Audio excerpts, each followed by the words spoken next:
په هلمند کې یوې میرمنې خپل میړه او په ننګرهار کې پلار خپل زوی ولې وژلي؟ ګرانو لیدونکو ستړي مه شئ. د ننګرهار یوې ولسي سرچینې افغانستان انټرنیشنل پښتو ته ویلي چې د ارشاد په نوم یو ځوان د دغه ولایت په مرکز جلال آباد ښار کې د خپل پلار لخوا وژل شوی دی.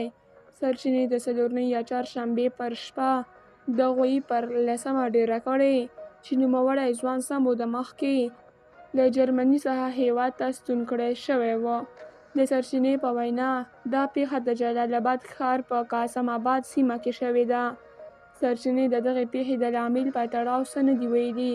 په ننګرهار کې د اسلامي امارت د واکمنۍ د امنیې قومندانۍ هم تر اوسه په رسمي ډول د دغه ځوان د وژل کېدو په تړاو څه نه دي ویلي. د یادونې وړ ده چې پر هیواد د نوموړې واکمنۍ له بیا ځلې واکمنېدو وروسته جنایي پیښې ډېرې شوې دي.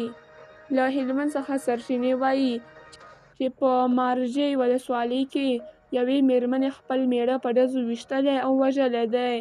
میرمن او میړه اصلي د روزګان اوسېدونکي دي او دغه کس 2 ورځې مخکې دویم واده کړی و.